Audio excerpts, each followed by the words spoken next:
Welcome to this month's Novara Q&A, our questions and answers. I'm Aaron Bastani, and I've got fellow Novara Media co-founder James Butler here too. James, I'll ask you again, how are you? I'm very well. It's so nice to be back in the studio. I'm really glad you're back, James. I hear it all the time from so many people. Where is James Butler? Where is he? And I say, well, this is like it's like one of the leading scientists from the Manhattan Project's gone missing. I don't think I'm quite that exalted, but obviously I should say to people that they can come and find my writing at the London Review of Books, which is not a competitor but an interlocutor to something like Novara. Yeah, we love the LRB, and James is doing sterling work there.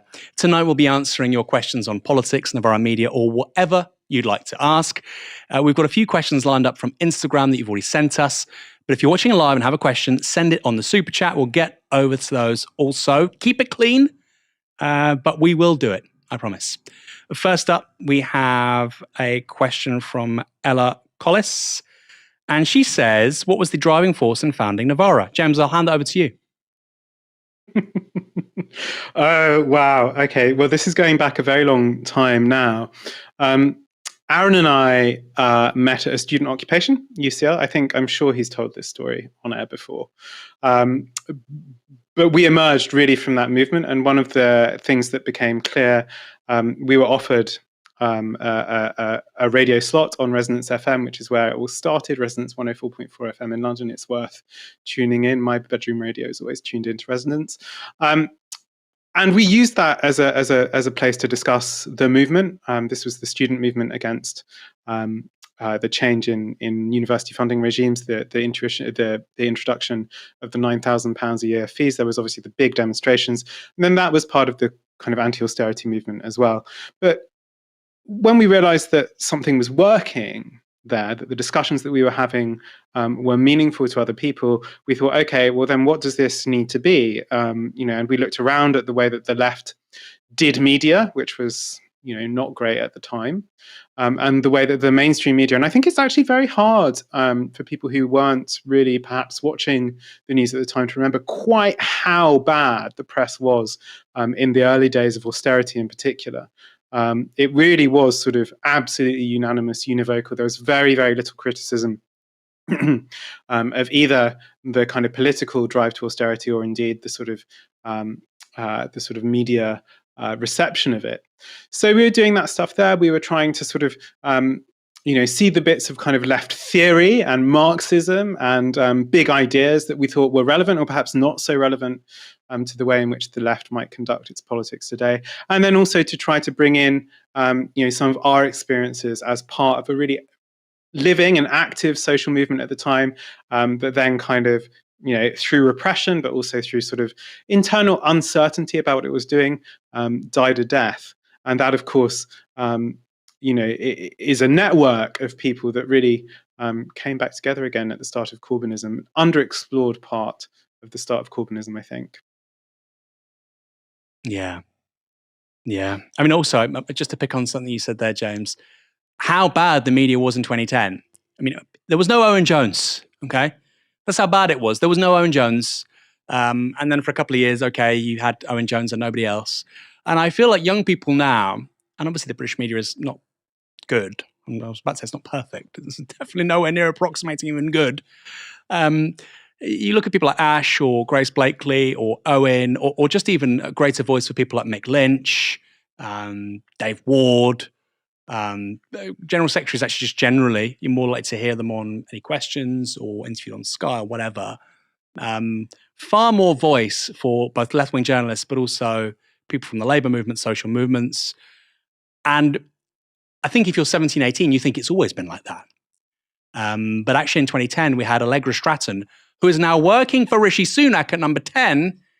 She was working for BBC Newsnight, demonising women on benefits, raising kids. That was the media. That was the BBC, the gold standard. So a lot's changed. And I think we've been a big part of it. And I think we'll continue to be a big part of it.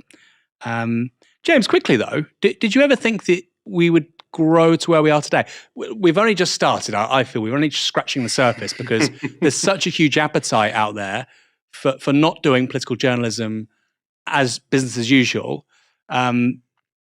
but we're pretty big. We've got 20 odd staff, offices, 400,000 YouTube subscribers.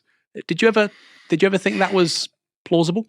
It's hard to cast my mind back quite clearly to the beginning because those years I have to say, and it's something that is perhaps not clear to people who perhaps came to the work that Novara does, maybe during or after Corbynism. Those years, we were involved in protest and doing sort of media stuff and trying to scrape together a living, which is was. It's pretty hard now. It's pretty hard at the time. Lots of credit card debt. But I had a certain confidence, and the confidence emerged from the conjuncture more than anything else. And that's to say that things, couldn't remain the way that they were. Right? Things were clearly going to change.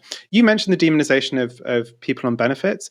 It's important to remember that was a late Blair and Brown phenomenon, right? That ran through the second half of those Labour governments, maybe even started a bit earlier, in fact. This is where we need Ricky Power Said, who wrote a very, very good book on 1997 to come and talk to us. In fact, there's a Novara FM in the archive with Ricky on that book, which is worth listening to. Always promoting. I knew, and I think anyone who was switched on enough to see post-2008, post-financial crisis, things were going to change in a big way. The media wasn't up to it, and that there was an appetite, certainly among people my age, our age at the time, early 20s, mid-20s, for something else. It was a gamble. It was a big risk to take, and I won't lie. There are times at which I thought, God, this is very, very hard. This is it's not clear where this is going. Whether there will be whether there can be a functional left in Britain, whether there can be a kind of media ecology that supports that, whether the work that we do can change the way in which media as a whole approaches these issues. And as you say, there's a long way to go. It's not really an answer to your question in some ways, because it's very hard for me to cast my mind back. I was certain that there would be a need for something like Novara, whether we could bring it together and whether, in fact, we could persuade people to fund it, which is always the most difficult bit. Novara has done very, very well at getting people, to stump up for it, but it's always this stuff is expensive to produce. We did it in the back end of other work, but we spent a lot of time and a lot of our own money, I think, early on, trying to get the thing off the ground. So I always knew there would be an appetite for it. Whether it could function or not, I'm delighted and very, very proud of all of you for making it function in the way that it has. Well, I'm very proud of you, James. And I'm also proud of our supporters. They're brilliant people. I meet so many of them, just walking around. I met somebody in Bournemouth once. I was walking the dog, and my dad's dog, it wasn't my dog, jumped up on her, and she got very angry. And she went, "Are you Aaron?" I said, "Yeah." She said, "I'm a supporter for Novara Media." And immediately, the tension lifted. I do apologize. It wasn't my dog. But it's great meeting you. And by the way, if you are a supporter and you see me around, say hello, introduce yourself. It's very rewarding. And, you can tell me where you work, where you live, what you do. It's always good to get those insights. From Aromatic, £1.99. Would Novara ever be out in physical formats? I have a dream. Let me get all MLK here. I have a dream, which is to have a publishing house. Now, would that ever happen inside Novara? I don't know. But I think print is so important. In 50 years' time, none of this might not exist. People think the internet's permanent. It's not. Digital files can be corrupted incredibly easily. But a book which was printed 200 years ago is still on someone's shelf. Not even a particularly well-made or prestigious book. Print is incredibly enduring. The only thing that supersedes it is stone tablets, and we ain't doing that. So I like print for that reason, but I also just think that's I still think it's a really powerful medium. James, it's not really answering that question, but I know you're a real literary type. Obviously the left's taken a step back from printed materials in recent years, particularly magazines, newspapers, because the economics don't add up. But it would be good to see more left-wing, a weekend paper, imagine the Weekend FT, but with good politics, or a lifestyle magazine, but with good politics. What do you think? Am I being crazy? I don't think you're being crazy. I think you're right to identify that the major stumbling block is economic. You are right about print. I have at home, and it's near my desk at all times, a book that was a tiny little duodecimo book that was given, which means small. It means the pages in it, the quires are folded 12 times over to make the pages. That's duodecimo. It's Euphormio Satyricon. It's a pre-Civil War anti-Jesuit satire, and it was gifted to me by a tutor at university. And I just keep it on my desk as a reminder that words do endure. Right, this is an item that has existed since before before the English Civil Wars, before the English Revolution. That's an extraordinary thing.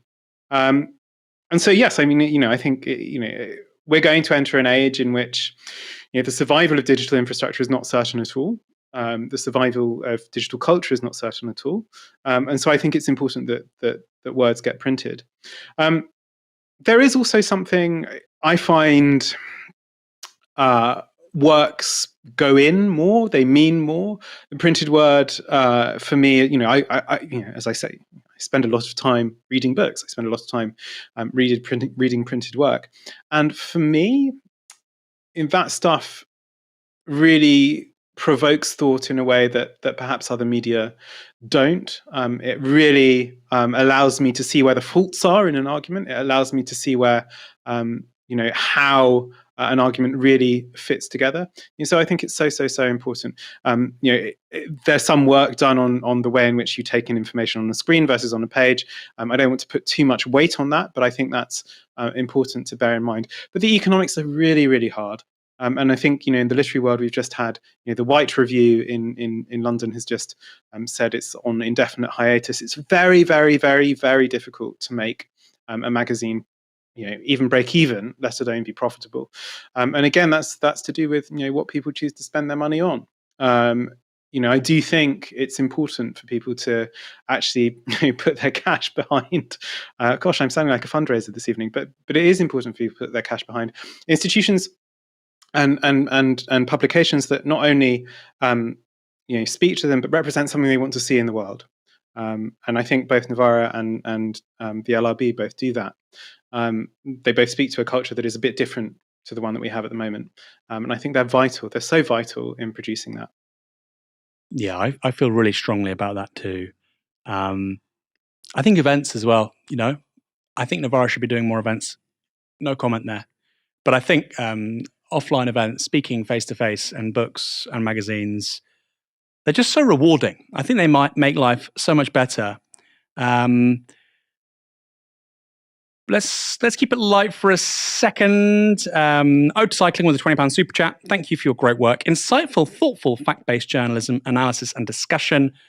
Got a nice letter from HMRC today, so chipping in. Thank you, Ode to Cycling. Isn't it nice when you get a good letter from HMRC? I've not yet had a bad one. I've only had good ones. You have good ones when you're younger. I think you get bad ones as you get older. But thank you for that, Ode to Cycling. Les Watts with £5. Les, we hear a lot from you. Hope you're well. Isn't it time to talk about strikes, demos, and community action, as well as the eye on legacy media? And don't say you're doing it already. Strike, I don't think that's quite true. I mean, in the last year, we've actually hired a Labour journalist. You'd struggle to find many of those in British media. A full-time, well, part-time, soon-to-be full-time Labour correspondent. And we do talk about strikes on this channel quite a lot, especially, I'm sure, for regular viewers at the end of last year, at the beginning of this year, basically every day, because they were happening every day. Demos, I mean, we've been talking about the Palestine one today. So I'm curious, what do you mean? And that's not just to you, Les, to others as well. What industrial action, what demos are we not covering? And I'm not saying that as like a defense mechanism. I'm genuinely curious because I'm sure there's a blind spot. So let me know, Les. You won't need to make another super chat. I'm genuinely asking that question. G. Malek asks, what are your key goals and what drives your sense of purpose when things get tough? Key goals, sense of purpose, things get tough. That is interesting. I mean, James, it's important to say for you, things were tough, weren't they? Things were tough for both of us with Novara. And I suppose it's an interesting question. How do you keep your eyes on the prize? And I think for me, we never knew what we were building. Like you say, there was a gap there and nobody else was doing it. And we thought it was very politically important that somebody did it. And it's working out for now, which is great. But I suppose what keeps you energized is having a mission and an image inside of your head in terms of what success looks like. And I think as well, and I think the left is actually quite bad at this, is sometimes you do need to win. Sometimes. And if you don't win, you'll get very burnt out very quickly. And I have to say, after the 2017 general election, when we got hung parliament, there was a big two fingers basically to Daddy Murdoch and the British establishment, let's be honest. That's why they wrought hell on not just the left, but the British public, really, for the preceding 2 years. I honestly felt like I'd taken Class A drugs for a week. Because, good news is so rare. So that's my answer. I don't know what you think, James. Obviously, you want the mission, you want an image, but you need good news too. You need wins. No, I think that's absolutely right, and there is something, there's just something, the left in Europe, I think is historically constituted by its failure, right? Like, post 1919, certainly, failure of the German Revolution. The history of Europe is one that is largely consequential on the left's failure to deliver the kind of huge social change that it thought it might do. In the beginning of the 20th century, we can talk about the consequences in the larger scale of that might have had. And so there is already a disposition, I think, within people who are familiar with the history of the left or who identify with the left in one way or another to a kind of melancholia, right? The relationship to our history is something that has, that is one of often being defeated. So that means it's important to be able to recognize wins for what they are, even when they're imperfect, even when they're partial, even when they're not the things we want them to be, not quite the things we want them to be. The way that politics works, and I feel this a lot more as I get older, is very unpredictable in terms of the way that things turn out, and regretting things that did not go the way that you wanted them to, or that have not turned out perfectly, is in some ways a fool's game. A few other things I would say. Look, if you go back and listen to the Novara FMs we did many years ago, after really the defeat of the anti-austerity movement, there was one that we did on hope, which just turned into us talking about kind of the politics of despair, which was indicative of where we were at the time. But it's very easy to take on a feeling of kind of total political despair, and it's deeply demobilizing, and it's deeply I think destructive. There is an element of will here. It is possible to take a kind of willed approach to how you think about things, to how you approach politics. I do think it is also important for almost all of us who are inclined to read a lot of news, to be deeply engaged politically, to find something else in life, right? And it's politics is not politics is discourse that feeds on many other things, and it can ultimately become very empty and very kind of self-consuming. It's so important to be able to step outside of it and maybe consume, whether that's poetry, painting, literature of some kind. Whether it's yoga, whether it's I meditate every day. This stuff is important. It sounds terrible and hippy dippy, but the capacity to step outside politics, such that your life is not completely constituted by it, and that you don't live by the kind of up and down. We're mostly down, to be honest. Of daily politics is so crucial. This, incidentally, is why lots of political operatives become, end up developing terrible substance abuse problems. Because they don't have anything else outside of politics. It's so important to be capable of stepping away. So that, again, is not perhaps the clearest of answers. And I think perhaps the other part of the question about sort of figuring out your goals is an important one as well. For me, it's very important to have a period in the day where my work allows me to engage intellectually and honestly with the world as it is, i.e., not responding to whatever's trending on Twitter, not responding to whatever's in the headlines, but thinking deeply and seriously about something that is extremely important. That to me is the kind of stuff that keeps me back and working. I don't know whether that's a clear answer or not. There's a great book actually talking about this, and maybe you won't like it, James. Is it Stuart Brand, The Long Now? And this foundation he's involved in has got a bit of a bad rep because, of course, Jeff Bezos is building this clock, or he's built this clock inside a mountain in the Nevada desert.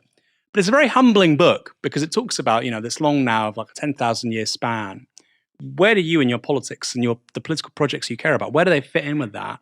Now, I'm not suggesting you don't care about tomorrow, this week, this year, this decade, and just think about 10,000 years because you're not a demigod, you're a human being, and the world around you obviously matters.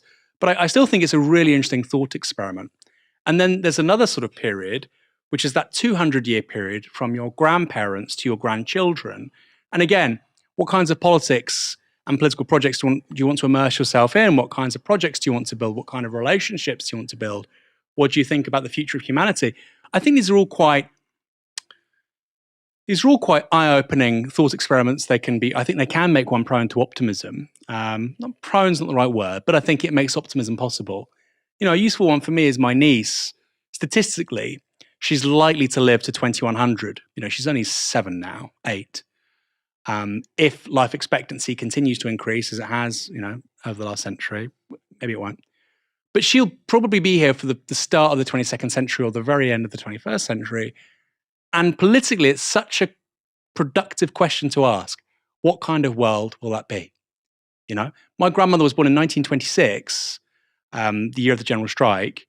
She was born before the rise of Nazism, the Second World War, the end of European colonialism, nuclear energy, the jet engine, the internet. She was born, we didn't even know the difference between a bacteria and a virus, let alone sequencing the genome of a virus immediately, like we can now. So you think about, and she died, by the way, this year. So you think about how much changed in that period. What's going to change in the lifespan of my niece? Kind of mind-boggling, and I think quite good. And also, Jem, just to finish on this, there's that quote, isn't there, from Raymond Williams? To be truly radical is to make hope possible rather than despair convincing. To be truly radical is to make hope possible rather than despair convincing. I like that. I think it's good. I will also say, James, finishing on this question, for a few years when we were younger, I think anger is also incredibly, energizing. And I think being up so close to how legacy media operates, seeing the people inside it, it's a merry-go-round of the same people saying the same things from the same backgrounds, with the same houses, the same haircuts. My God. And that gave me a sense of mission with regards to Novara Media, for sure. Big Benji asks, this is for you, James, is Andy Burnham the best hope for Labour leader as a Biden-type broad churcher? Well, I think this is a very difficult question to answer in some ways. Well, look, the current leader of the Labour Party isn't going anywhere. He's going to be Prime Minister. That's something that all of us on the left have to probably accept. There's kind of, I can't see a world in which Keir Starmer doesn't win the next general election. Whether he wins a second term, I think depends a lot more on the conduct of that first term. It depends partly on the size of his majority at the time. But look, like Andy Burnham, Andy Burnham's a terribly interesting figure in a lot of ways. I recall his kind of tenure in Parliament and his rather not great tenure in charge of the NHS. So it's kind of curious to see him vaunted as this sort of potential left broad church figure.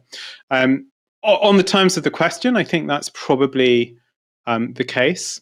I suppose implicit in the question, rather than about Labour leadership, but of kind of political leadership in the Labour Party, the question of regional mayors is also a super interesting one, right?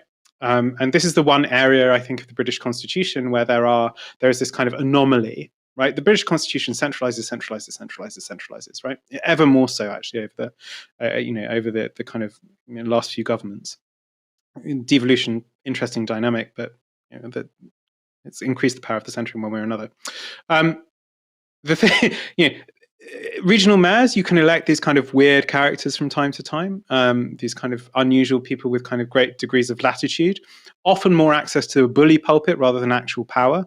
And I think they can prove, and I think they probably will prove, particularly if a Labour government is unwilling to spend seriously on the sort of levelling up that, of course, this government won't do.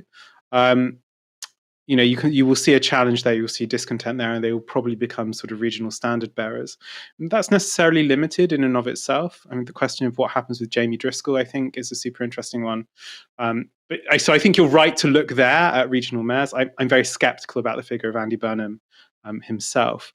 One of the things to remember, I think, is that these people do have long histories very often, and they're not always great ones. Could talk about some other people, on that front as well. James, you're a Catholic. You're meant to forgive people. People change. Tony Benn was a bit of a naughty boy when he was younger, and then, he became a standard bearer for the left. Maybe Burnham is on a journey. I have to say, actually, I think there is going to be a huge role for Novara Media if there is a government under Keir Starmer to help push the conversation in this country left. Now, Novara is only possible because of the donations we receive directly to us from all of you. So thank you to all of you who support us and keep this show on the road. Right now, we're looking to find 5,000 more supporters before 2024. So if you want to support us directly and help build people-powered media, then head to novaramedia.com/support. And if you're new, then consider just signing up for just £1 a month to help fund a new media for different politics. £1 a month. We all have our direct debits coming out at the end of every month.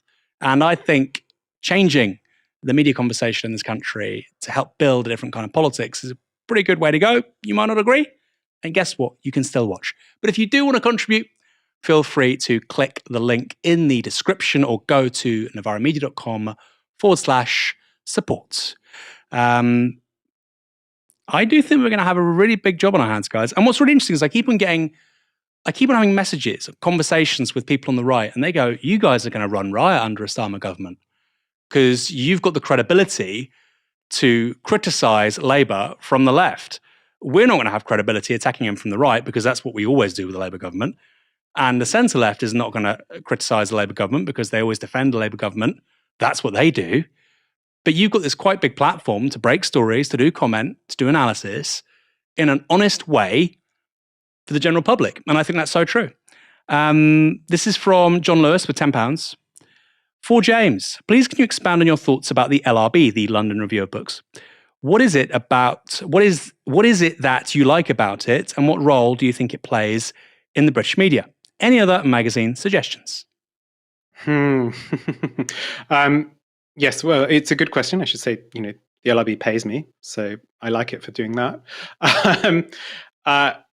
Look, the LRB is one of the few places, perhaps the only place, in British media where you can go for serious, intellectually rigorous, and very sort of deep, reflective, long-form work. It pays well. It pays its writers well. That's unusual in and of itself. It's interested in unorthodox or heterodox opinion.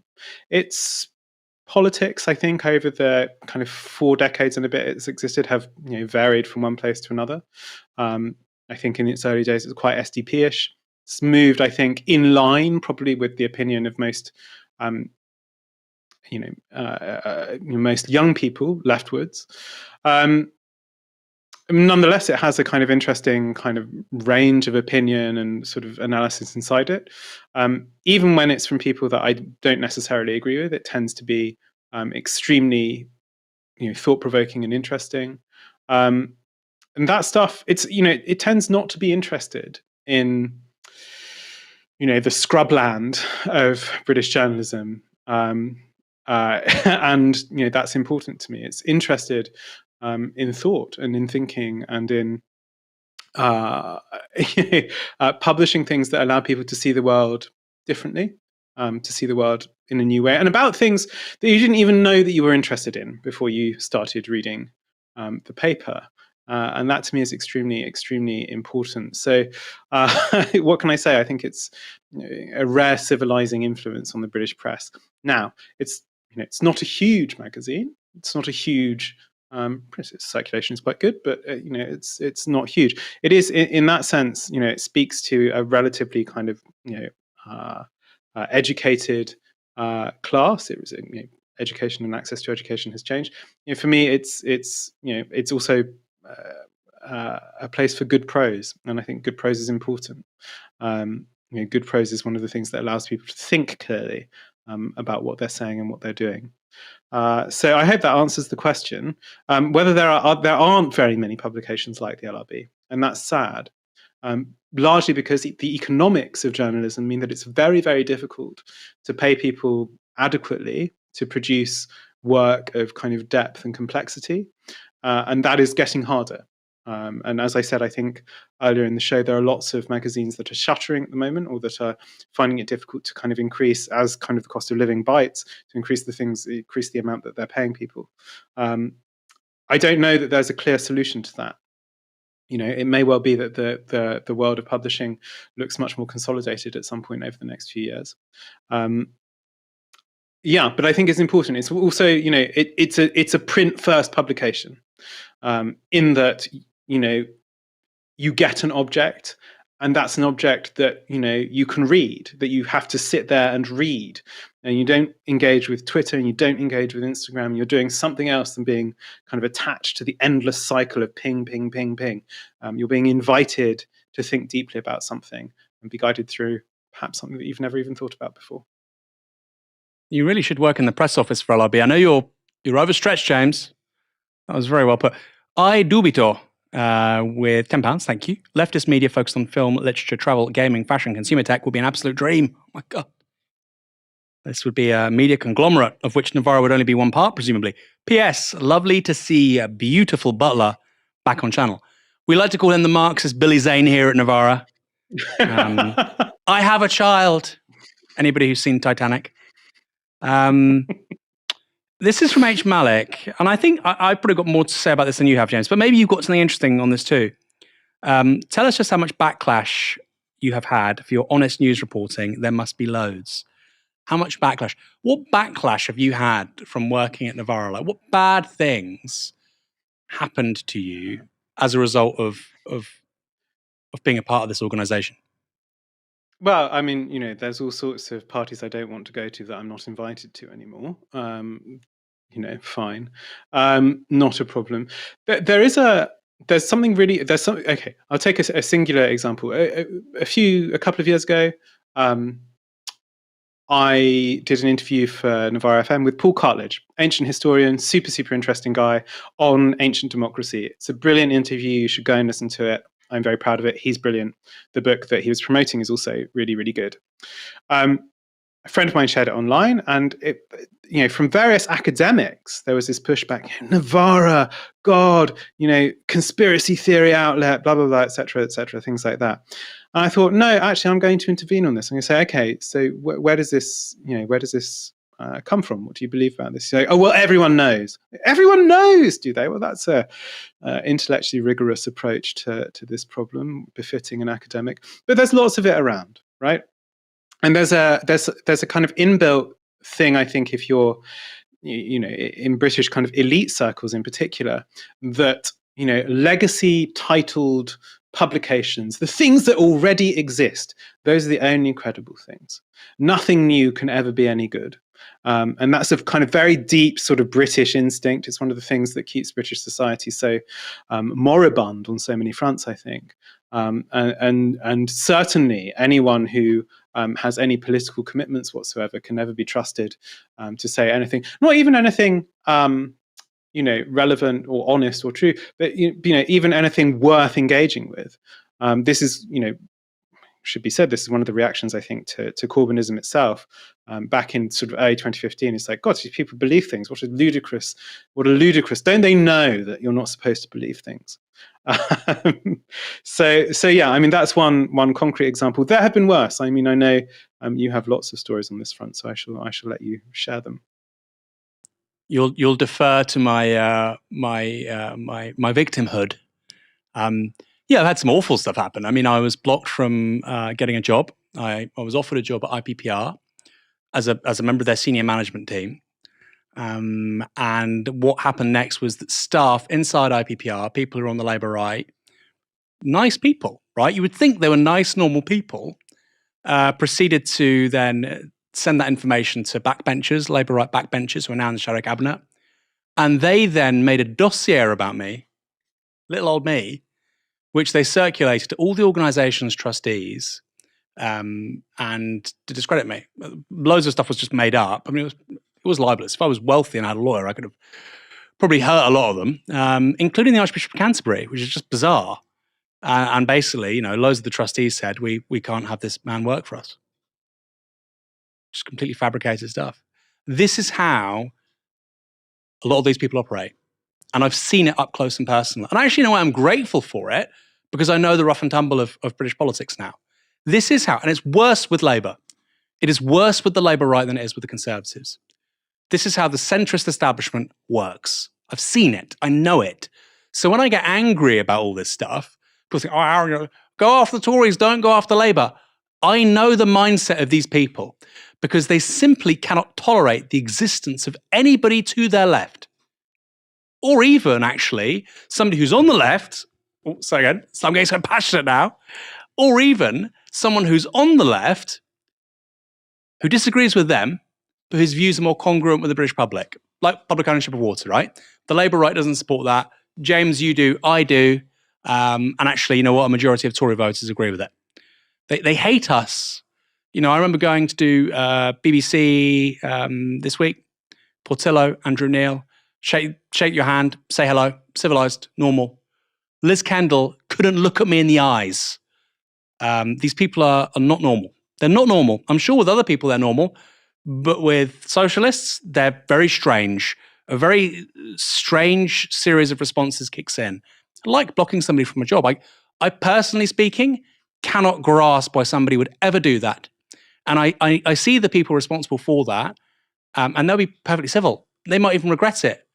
It's a very strange confluence of stupidity, childishness, and entitlement.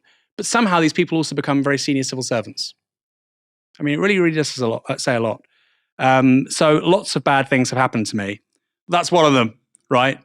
That's one of them. Actually, worse has happened, frankly. People have tried to take stuff away from me that's appalling. And they're bad people. That's what it boils down to. So when I sort of, like I say, when I have a pop at the centrist establishment, the liberal establishment, I know what I'm talking about. I know what I'm talking about. We have here from, this is a nice one, actually. This is a palliative for me. £10. Aaron is my favourite political reporter with his own actual ideas. Love the channel. One of my main channels for factual news in the UK. Keep up the good work, guys. Thank you very much. That is from the Small Farmer Life. Thank you very much. That's very kind. And then I've got a question, again for me, I'll be quick. This is a good one below as well, Sophie, thank you. Reggie asks, Aaron, how does your religion influence your politics, or is it your politics that influences your religion? Interesting to learn that you're Christian, which seems atypical on the left. Well, James is a far more Catholic person than I am. So he's probably a better person to ask. I find the gospel just really simple and easy, which is love thy enemies, forgive your enemies, ask for their forgiveness. And I think it's actually, it's like, for me, I've just found it, James, this is going to sound so woo and strange. It's a transformational revolutionary creed. That doesn't mean I like Peter Mandelson. I want to be his best buddy. But I would pray for somebody who I dislike if they suffered. And I would ask them to forgive me if I've done something wrong. And that, honestly, whenever I've been down or anxious or miserable, doing that makes me feel immensely better. So in a way, it's quite selfish. What's your read on this, James? Yeah, I mean, look, I as you know, and I was brought up in an extremely Catholic family, by which I don't mean kind of mad and fundamentalist, but just Catholicism was at the center of my upbringing. It's a thing I struggle with, but it formed me very deeply. It continues to form me. Look, the Gospels themselves are these extraordinary documents. The early Pauline letters, Paul gets a bad rap. Paul is super, super interesting.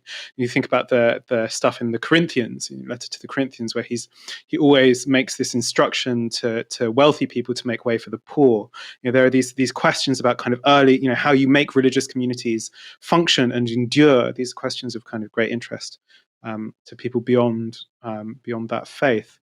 So it's a kind of, it's deep sort of internal grounding in a way that is kind of prior to almost everything for me. It's very, very formative.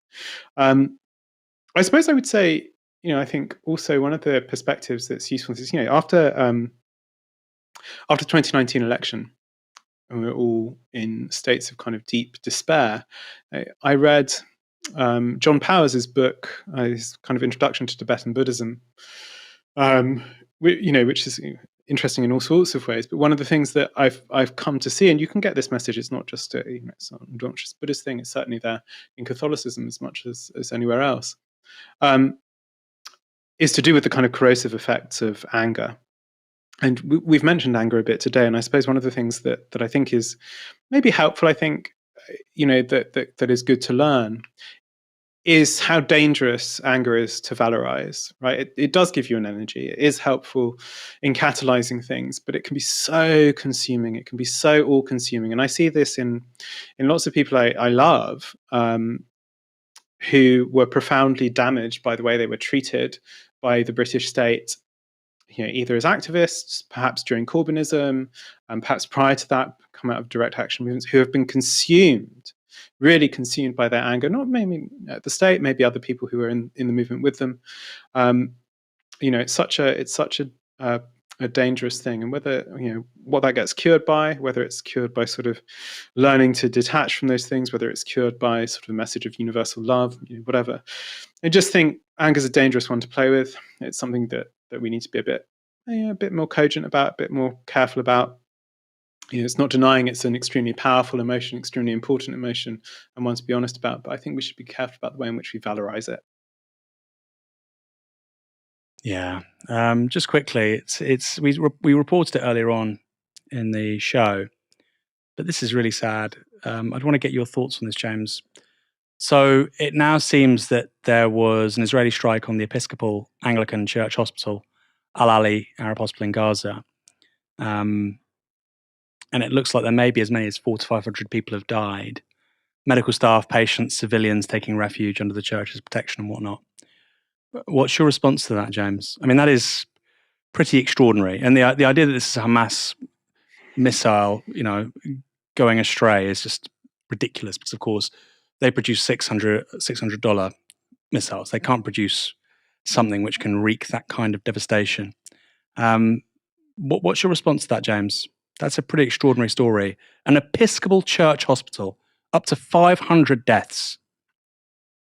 Yeah, this is the Anglican hospital, right? I know people who've done rotations there. No, I mean, obviously, I haven't seen the details of the story yet. But this is precisely the thing that people have been warning about, right? This is precisely the stuff that, I think maybe we didn't see it in the clip of Lila Moran earlier, but she was saying, that her family had sought kind of refuge in a church, because that's where you go to seek refuge. And the Anglican Hospital is not a church, but it's run by a church charity, I believe.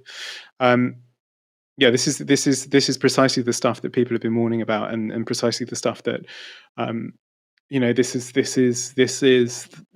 the stuff. This is the nightmare scenario. This is the stuff that drives things into madness. These are it sounds like hundreds of lives could have been lost, and that's there was a very good piece very early on by David Cleon, who writes for N+1, who mentioned, I said in the show today that there were many parallels with how it felt after 9/11, and he was saying one of the things that that was very striking after 9/11 was the feeling that people who were going to die were already dead, and there was nothing that you could do about it. There was nothing politically that you could say or do that would stop it from happening. And I think lots of us felt very early on, and certainly as the days have gone on since October 7th, felt that this kind of outcome was possible, and could feel it coming, and felt, raised our voices and joined the demonstrations with the kind of sinking feeling that perhaps very little could be done to stop it. So that's not a hopeful thing to say at all, but the political, I don't know what the political consequences of this are going to be. Certainly, I would like to see religious bodies in the UK and perhaps the Anglican Church itself speak out against the targeting of hospitals. It's unforgivable. Yeah. But they generally don't. I mean, I'm sure they will about this because it's an atrocity, frankly. We'll be talking about this more on tomorrow's show on Novara Live from 6 p.m. But I've seen repeated incidents of settlers haranguing, assaulting, spitting on Christians, on pilgrims. And the church in this country doesn't say very much. Politicians who go on about Western Judeo-Christian values don't seem to say very much. They don't seem to say very much. Maybe that'll change now. We'll go with these last questions here now, James. This is from Sophie. I'm going to tie it in with a second question. She says, what are you doing? This is a great question, Sophie. Thanks so much. What are you doing to ensure Novara Media will remain people-powered? Great question. And Scott, with a £10 super chat, asks, how do you ensure Novara Media never becomes too reliant on individual single sources of income rather, and how do you keep the organisation aligned with your current values, political beliefs as it grows? I'll answer some of that, and then you can come in, James. Well, the first thing we do is that everybody at Novara Media is paid the same wage. We're paid the same. Nobody is paid more than anyone else. Of course, some people work more hours than others, then of course they're paid more. But in terms of our labour, we generally work a 4-day week, and people are paid the same. Freelancers actually earn slightly more than staff because they don't get things like pensions, sick pay. So actually, in terms of bottom line, immediately in your bank account, freelancers get a better deal than full-time staff. That's the first thing. And look, I actually think there's a good question about, is that effective? Because I know Aaron at 25 needed less money than Aaron at 45 if he has 3 kids, or Aaron at 55 if he has to support his wife who can't work because she's sick, or vice versa for my wife, right? So I think there's a conversation about that. But for now, where we are, flat pay works really well. And I think really you might have a pay ratio one day of like 2 to 1 or something.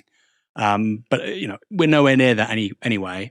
I think that's one part of the question. If we just get that question back up on the comms doc, Fox, so I can see it. Keeping it people-powered, that's one part. Then I think as well, I don't know what you think about this, James, but realistically, we're aligned to a political movement. And if we're not, we know we've misstepped pretty damn quickly. And obviously that underpins everything we do. Are we helping push forward socialist ideas, ideals, individuals, organizations, working class interests? And if we stop doing that, something's gone very badly wrong. But I'll throw it over to you. I mean, how can you ward against those kinds of things happening? No, it's a very good question, and it's a difficult one. There were arguments certainly earlier on in the course when the organisation was professionalising, whether it should operate as a cooperative, which has kind of formal structures which allow it to be kind of mutually owned, but brings with it all sorts of kind of organisational problems, or particularly problems if you want to respond to things rapidly. Which in new media is often extremely important. Questions about whether there should be kind of greater involvement of kind of audience boards and things like that. I'm very skeptical of stuff like that, partly because I think you have to allow journalists to use their judgment, and this is just ultimately a judgment call for the organisation. It is striking, I think, those of us who were involved early on. There were people who emerged or came into kind of communications or writing or journalism or audio or video out of a political movement. And so those commitments were guaranteed. As the organisation has sort of developed and changed, it's been interesting to see people come in absolutely committed, absolutely great people, absolutely great values, but who, don't have that background. And so, how the organization becomes explicit about its aims and values and how it kind of shares those, I think will become increasingly important as it grows. Just to say, I think about funding in particular, we have been in the past, and I'm not involved in Novara's day-to-day operations anymore, but I can say certainly in the past when I was involved, we were very wary about taking kind of funding from large organizations on the left, whether those are trade unions or otherwise, partly because we've known, projects, political operators can't resist or used to be unable to resist kind of sticking their nose in where it probably wasn't helpful, to the detriment very often of output. I think that's probably less the case now than it used to be. And I think over the long term, what we ought to be thinking about and what we need to be thinking about is something Eric Olin Wright, who wrote a very good book called Envisioning Real Utopias, talked about kind of patient capitalist kind of post-Meidner plan stuff. He talked about kind of the way that large organizations and left trade unions in particular might operate as investors in organization infrastructure where they could be patient capital. So whereas venture capital comes into an organization to really expand it and then kind of make an exit and sell off very quickly, leading to kind of unsustainable things like BuzzFeed, remember them? Trade union capital could, invest patiently and build things that are of benefit for the movement and for the community. That's something that has wider application than the media, certainly, but it's something that I think the movement should be thinking about in the longer term. Yeah. It ties in actually with the last question here, James, about keeping it honest. We've got Robbie Bennett here. This is the last one. And thanks for your questions. I'm beginning to feel a little bit sick today, I have to say, Fox. That's why I was a little bit under the weather for the show this evening. If you didn't notice, that's good. But this has been really fun. Robbie Bennett with £5. What do you think the left's biggest hurdles to power are here and across the world, and chances of a left government in the next 20 years? So I don't know about the chance of a left government in the next 20 years. I think there will be a government implementing some quite left-wing policies in the next 20 years. I have no idea if that's Labour or the Tories or God knows who. And I'm not saying that'll be a left-wing government. I think in all likelihood it would have some very right-wing elements to it too. But I sincerely think in the next 20 years you're going to see public ownership of quite significant utilities in this country, maybe even some private enterprises too that weren't previously in public ownership because of national security arguments or energy security arguments. So public ownership of water, rail, energy, I think that's all going to happen. The question is, what broader political project is that tied to? And then the left's biggest hurdles to power, the media.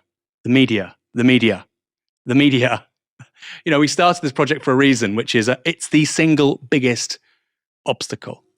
There's a reason why Rupert Murdoch piles into the News of the World and the Sun and the Times and the Sunday Times and Sky and Fox, because he knows that out of the media, you have political possibilities. You open some up and you foreclose others. This isn't sensible, it's not reasonable, it's not pragmatic. Why? Because newspaper owners say so. So for me, James, I don't know about you, the biggest hurdle to me is the media. And I think, you know what, we're going to need left-wing technocrats, you're going to need experts. How do you bring rail into public ownership? In what time frame? How do you execute that? What's the best organizational model in terms of maximizing, value for users, for workers, all that stuff, all very important. And that's going to be hatched out by very smart people in think tanks and in the civil service, people at Commonwealth or Autonomy or Grace Blakely or whatever. That's hugely important work, but you do not get past the starting line unless we change the media. I don't know about you, James. What do you think? What are the biggest barriers to the left making progress? Yeah, I'll try to be as quick as I can. I think you're right. The media is an enormous barrier. And I think that speaks to something quite important. Lots of people on the left want people to get their politics from somewhere other than where they do get their politics, right? So we look nostalgically back at like, oh, well, when people were more engaged in their communities or their trade unions or these kind of bodies of association. Look, I think we have to accept that people's politics are very largely conditioned by the public sphere. The public sphere is largely conducted through the media. The media is composed of a relatively small number of publications, largely based, where they are based. That's predominantly in London. There are some regional ones as well. So that's important, and you've got to find where the cracks are there. So there are models other than Novara that are doing good things. Things like sort of local papers. You've got good examples in Bristol, for instance. Good examples in Manchester. People doing investigative work there. Very, very important. So media is a big one. The electoral system is a real problem. It's now very clear that Keir Starmer will not manage to change or reform the electoral system. I think lots of us kind of realised that a long time ago. But it's an issue. Look, the Labour Party, Robert Mitchell's wrote a very, very important book, which described the iron law of oligarchy within organizations like the Labour Party, which is that these representative institutions become things that operate like oligarchies within themselves. That's what the Labour Party is these days. The oligarchy is an obstacle to a left-wing government.